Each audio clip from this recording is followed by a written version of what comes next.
चेहरे पर हमेशा चेतावनी भरी गंभीरता। उसका शरीर कमजोर था, पर आंखों में अनुभव की गहराई थी। शवगृह में सब कुछ उसी की मर्जी से होता था।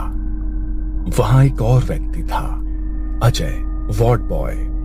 लापरवाह, लेकिन कामकाज में तेज। कभी कभी नियम तोड़ देता था, लेकिन नर्सों के बीच काफी लोकप्रिय था। उसका व्यवहार हल्का फुल्का था, लेकिन कई बार जरूरत से ज्यादा उत्साही हो जाता था। अस्पताल का संचालन करते थे डीन घोष, सिविल अस्पताल के प्रमुख, उम्र 60 के पार। सख्त प्रशासक, लेकिन अंदर से संवेदनशील। पुराने जमाने की बातों को गंभीरता से लेते थे। वो खुद मानते थे कि कुछ चीजें तर्क से परे होती हैं। रात की ड्यूटी की जिम्मेदारी निभाती थी नर्स कविता, सीनियर नर्स, तेज और सतर्क, हर छोटी बात नोटिस करती। पर शवगृह के पास ज्यादा देर रुकना उसे भी पसंद नहीं था। उसने कई बार अजीब घटनाएं होते देखी थी, पर कभी भी खुलकर नहीं बोली। डॉक्टर प्राची शर्मा को जब इस शवगृह में ड्यूटी के लिए भेजा गया, तो उसने सोचा कि यह बस एक सरकारी जॉब है। दिन में लाशें देखो, रिपोर्ट बनाओ और शाम को घर लौट जाओ। लेकिन जैसे ही वो पहली बार शवगृह के अंदर पहुंची, रघु ने उसे रोकते हुए कहा, मैडम, बाकी 3 खिड़कियां आप खोलिए, पर चौथी खिड़की को कभी छूना मत। क्यों? वहाँ भूत रहता है क्या? यहाँ जो आता है वो हंसता है, फिर एक दिन चुपचाप चला जाता है।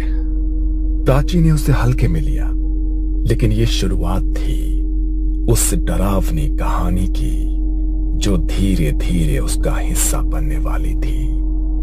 6 साल पहले इसी अस्पताल में एक और डॉक्टर काम करते थे, डॉक्टर जोशी। डॉक्टर जोशी काबिल डॉक्टर थे, लेकिन अंधविश्वास में उनका विश्वास नहीं था। एक रात ड्यूटी के दौरान उन्होंने सिगरेट पीने के लिए चौथी खिड़की खोल दी थी, लेकिन नर्स कविता वो वहां से गुजर रही थी। तब उसने वो दृश्य देखा था। वो खिड़की खोलते ही जैसे कुछ धुआं सा अंदर आया, और डॉक्टर जोशी वहीं शॉक में खड़े थे। उनके चेहरे पर ऐसा डर था जैसे वो कुछ देख रहे हों जो वहां था ही नहीं। कविता थोड़ी देर के लिए वहां से गई थी, लेकिन जब लौटी तो उसने डॉक्टर जोशी को अजीब अवस्था में देखा। उनकी आंखें खुली थी, चेहरा पसीने से भीगा था, और एकटक उसी खिड़की को घूर रहे थे। उस हादसे के बाद डॉक्टर जोशी ने किसी से कुछ नहीं कहा, लेकिन वो अंदर से बदल गए थे। उन्होंने चुपचाप अपने ट्रांसफर की अर्जी दे दी, पर उनका ट्रांसफर मंजूर होने से 2 हफ्ते पहले ही उनकी लाश उसी चौथी खिड़की के नीचे अस्पताल के अहाते में मिली थी। आंखें खुली हुई, शरीर में कोई चोट नहीं, लेकिन चेहरा वैसा ही भयभीत जैसा नर्स कविता ने उस रात देखा था। इस हादसे के बाद कविता ने डीन को सारी सच्चाई बताई। 2 हफ्ते पहले की बात है। जोशी सर नाइट शिफ्ट कर रहे थे। मैं वहां से वॉशरूम जा रही थी, तभी मैंने उन्हें वो चौथी खिड़की खोलकर सिगरेट जलाते देखा।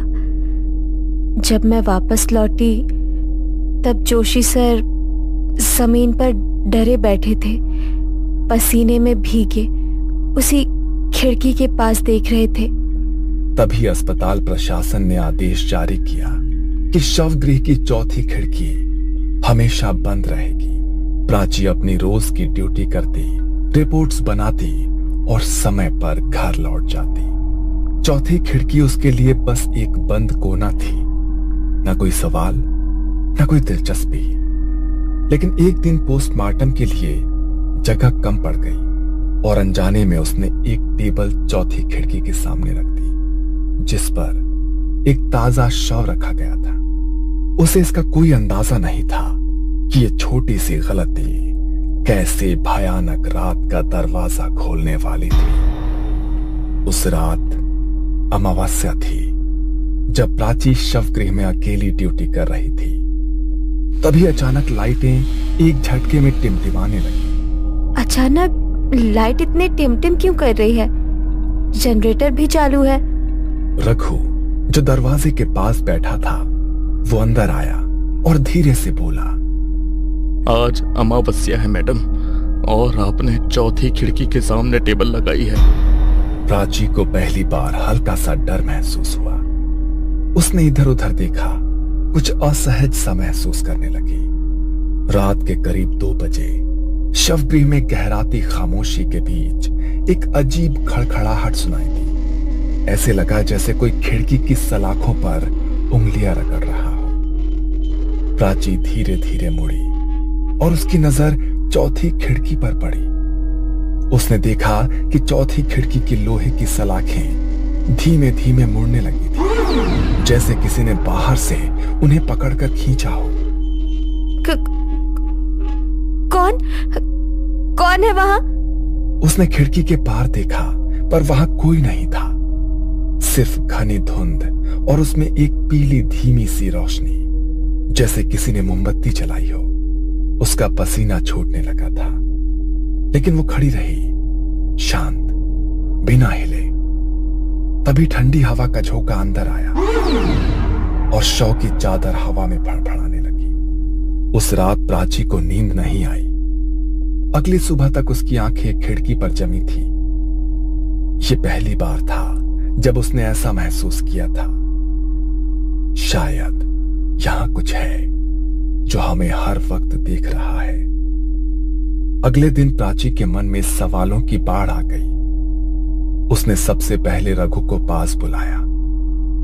रघु, ये चौथी खिड़की वाली बात तुमने पहले भी कही थी, और कल रात कुछ अजीब हुआ। क्या तुम सच में कुछ जानते हो?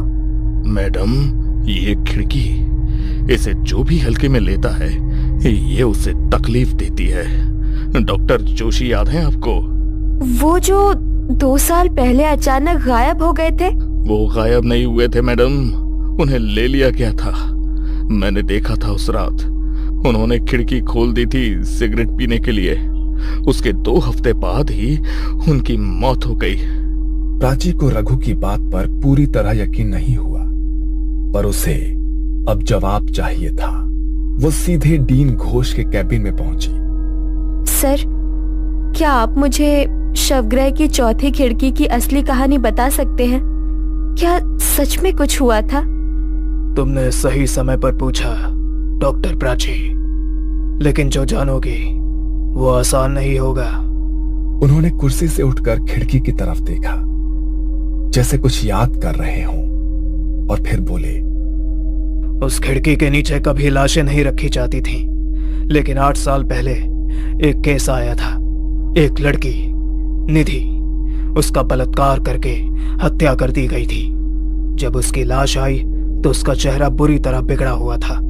परिवार पहचान नहीं सका और बिना अंतिम संस्कार के उसे खिड़की के नीचे टेबल पर रख दिया गया। फिर क्या हुआ? अगले दिन उस समय की ऑन ड्यूटी डॉक्टर गायब हो गई। बस उसके खून से सनी चप्पल और कमर की बेल्ट उस खिड़की के नीचे मिली। हमने बहुत तलाश की, पर कभी उसका शव नहीं मिला। क्या आपने ये बात किसी को बताई थी? नहीं, पर उस घटना के 6 सालों बाद नर्स कविता मेरे पास आई और उसने डॉक्टर जोशी की कहानी बताई।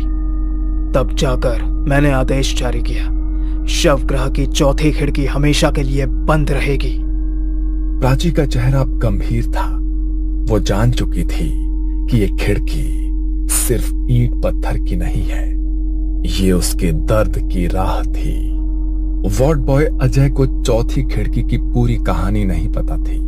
एक रात ड्यूटी के दौरान उसने देखा कि खिड़की के पास बहुत धूल मिट्टी जमा है। बाकी कमरा साफ करने के बाद उसका ध्यान वहीं गया। उसने खिड़की की कुंडी खोली और झुककर सफाई करने लगा। जैसे ही उसने झाड़ू से खिड़की की जाली छुई, एक करंट उसके पूरे शरीर में दौड़ गया। कविता, इस खिड़की के पास से ठंडी सांस जैसी लग रही है, कोई है क्या? नर्स कविता बाहर कॉरिडोर में ही थी, लेकिन तब तक उसे कुछ महसूस नहीं हुआ। रात के 2:45 पर अचानक शवगृह से एक दिल दहला देने वाली चीख गूंजी। कविता भागती हुई अंदर पहुंची। वहां अजय फर्श पर पड़ा था, आंखें पूरी तरह खुली हुई, मुंह जैसे चीखते चीखते खुला रह गया हो, चेहरा सफेद और भयभीत। ऐसा लगा जैसे उसने मरने से पहले कुछ ऐसा देखा हो जिसे वो सहन नहीं कर पाया। खिड़की की ओर देखा तो वहां एक लाल साड़ी में कोई औरत जैसी आकृति खड़ी थी। उसका चेहरा धुंध में छुपा हुआ था और अगले ही पल वो गायब हो गई। कविता सन्न रह गई। उसे समझ आ गया कि अजय ने वही गलती की थी जो पहले डॉक्टर जोशी कर चुके थे। प्राची डॉक्टर होने के साथ साथ थोड़ी आध्यात्मिक भी थी। उसने निधि की आत्मा की पीड़ा को समझा और तय किया कि वो इस रहस्य को पूरी तरह से सुलझाएगी। उसने किसी तरह डीन घोष को मनाया और अगले अमावस्या की रात एक अनुभवी तांत्रिक बाबा महेश्वर नाथ को बुलाया। बाबा ने शवगृह की चौखट पर बैठकर तंत्र विधि की तैयारी शुरू की। लाल रंग की चंदन की रेखाएं, भस्म से घेरा और मंत्रोच्चार।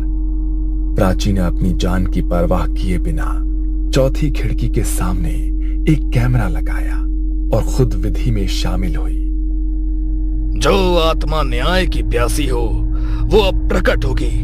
डरो मत, सच को उजागर करना अब तुम्हारा कर्तव्य है। रात के 3 बजे खिड़की की जंजीरें खड़कने लगी और एक ठंडी हवा शवगृह में भर गई। कैमरे की स्क्रीन ब्लैंक हो गई। तभी प्राची ने सुना, मुझे न्याय दो। एक परछाई धीरे धीरे सामने आई। वही लड़की, झुलसी त्वचा, अधखुले होंठ और खून से सनी साड़ी। मैं इंतजार करती रही हर रात। कोई मेरा सच नहीं जानता। किसी ने मेरी चिता नहीं जलाई। मैं अधूरी रह गई। प्राची कांपती हुई खड़ी रही। उसकी आंखों में आंसू थे। मैं करूंगी। मैं तुम्हारा अंतिम संस्कार करवाऊंगी। तुम्हें शांति दूंगी, ये वादा है। बाबा ने मंत्र पढ़ते हुए खिड़की पर भस्म फेंका और एक तेज चीख गूंजी जैसे आत्मा ने वर्षों का दर्द उगल दिया हो। कमरे का तापमान सामान्य होने लगा, लेकिन हवा में अब भी भारीपन था, जैसे कोई दर्द अभी पूरी तरह गया नहीं था। बाबा महेश्वर नाथ ने जो भस्म निधि की आत्मा पर डाली थी, उसने उसकी व्याकुल आत्मा को कुछ क्षणों के लिए शांत कर दिया।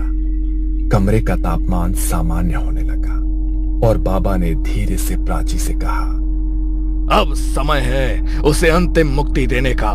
जब तक उसका अंतिम संस्कार नहीं होगा, ये पीड़ा कभी खत्म नहीं होगी। अगले ही दिन प्राची ने निधि के पुराने केस को दोबारा खुलवाया। डीएनए टेस्ट और अस्पताल के रिकॉर्ड्स के जरिए वो आखिरकार निधि के परिवार तक पहुंचने में सफल रही। जब परिवार को सच्चाई बताई गई तो उनकी आंखों में आंसू छलक आए। उन्होंने तो उम्मीद ही छोड़ दी थी कि उनकी बेटी की आत्मा को कभी शांति भी मिल पाएगी। बाबा ने उस आत्मा पर फेंका वही भस्म उन्हें सौंपते हुए कहा, अब यही उसकी अस्थियां हैं। इन्हें विधि पूर्वक विसर्जित करें और आत्मा को मोक्ष दें। 1 सप्ताह बाद पूरे धार्मिक रीति रिवाजों के साथ गंगा किनारे निधि का अंतिम संस्कार किया गया। उस रात शवगृह की चौथी खिड़की खुद ब खुद बंद हो गई। पहली बार कोई उंगलियों की आवाज नहीं आई, कोई परछाई नहीं दिखी। हवा स्थिर थी और कमरे में एक सुकून था, जैसे किसी ने वर्षों से रो रही आत्मा को गले लगा लिया हो। अस्पताल प्रशासन ने उस खिड़की पर अब एक ताले के साथ देवी की तस्वीर भी टांग दी। अब भी लोग कहते हैं कि कुछ आत्माएं तब तक भटकती हैं जब तक उन्हें न्याय न मिले, और चौथी खिड़की सिर्फ एक रास्ता नहीं थी, वो उसके मौत की पुकार थी।